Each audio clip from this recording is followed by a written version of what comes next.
Yeah, struggling a bit with this. This is the second video of the Leo Jaymz guitar that I received for review. And I've done a setup on this. I did wrestle it a little bit, to be honest with you, because I found when I lowered the action that we had pretty common hump around the body joint fret. So consequently, I was able to straighten the neck, but it had buzzing here, and I had to dress down certain frets. And then I had to put the relief back in.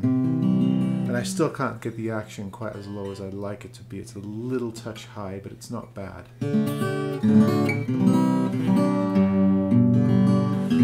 I put new strings on it, so it's stretching out. It's a lot sharper, a lot brighter. The dullness is gone.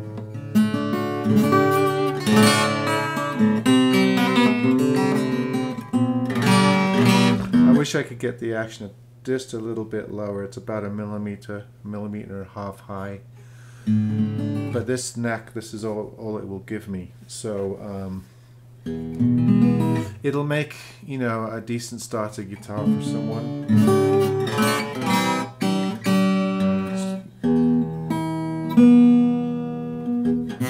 Sorry for the tuning issues, I just put these strings on. And stretched them.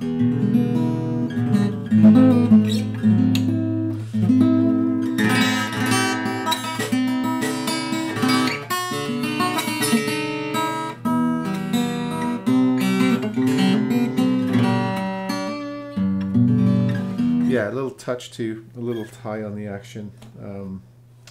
I tried to get it lower, but there's just some slight neck warpage on this guitar. I've actually leveled all the frets. I spot leveled frets somewhere around here, here, a couple here at the body joint. And if I get the exact right amount of relief in the neck, it's still buzzing on the lower two strings. I had to raise the action just a little bit to clear that. Having gone through the guitar and done all the fretwork I thought was necessary on this guitar. Sometimes you get necks that just only give you so much, you know, action height. You go as low as you can, but you can't always go as low as you want on every single guitar neck. So this is the case with this. The action's a touch high.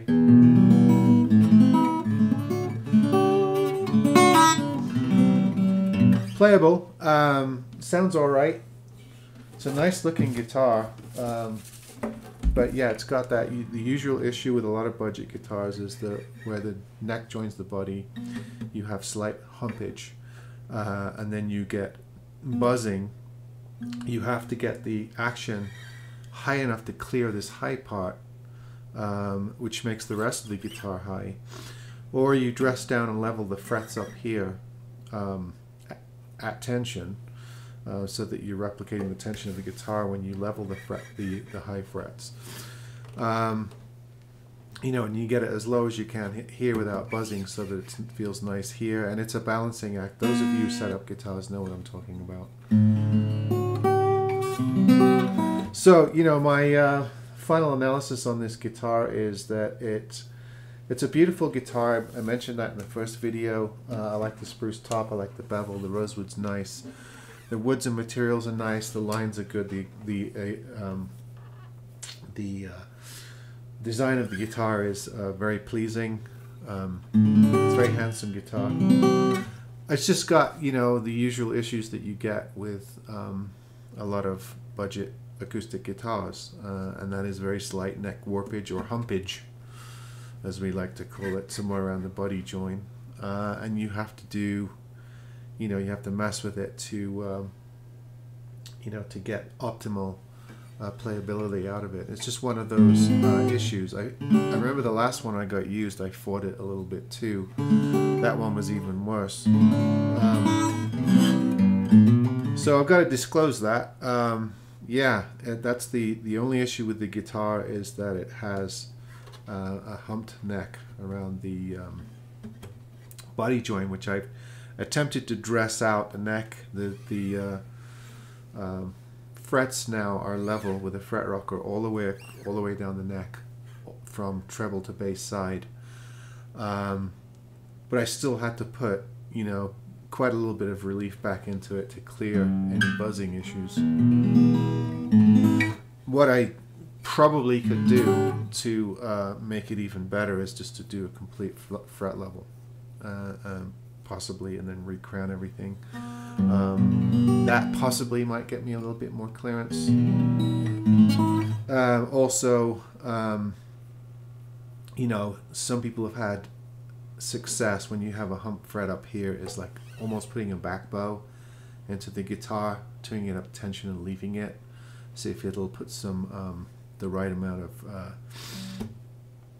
curvature or erase the muscle memory of that particular section here. I think that might work on higher end guitars, especially with heat treatment and stuff like that. But for these lower end guitars, I think you just have to set them up as best you can and go with it.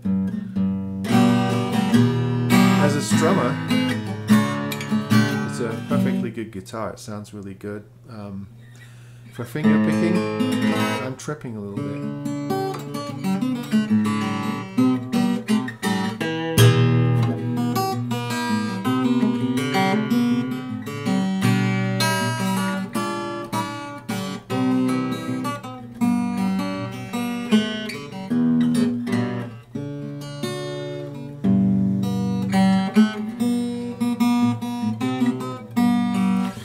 Yeah, you lapse into Christmas songs, don't you?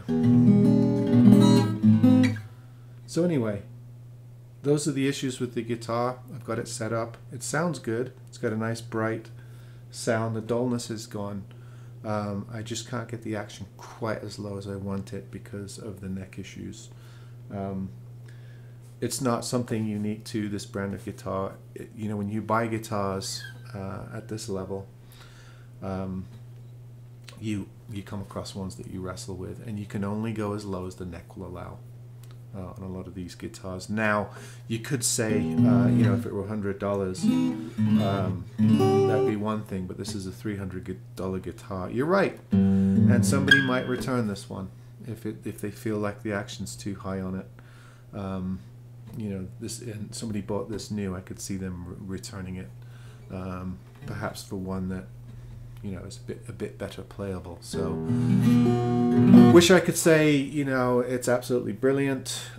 It's good, sounds good, plays nicely, but it's just got, you know, that little issue that prevents it from being really excellent. And, you know, as I said, that's something you deal with guitars in this price range. I've had Alvarez quartz.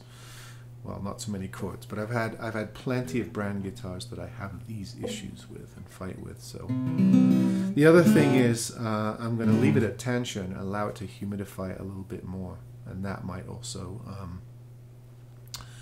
get it to improve. And then in a couple of days I will check the action and relief and all that stuff once more and see if I can make adjustments. So you know, when I run into these issues, I have a you know, a procedure that sometimes takes a day, a week, a couple of weeks even, to get the optimal situation out of this guitar. So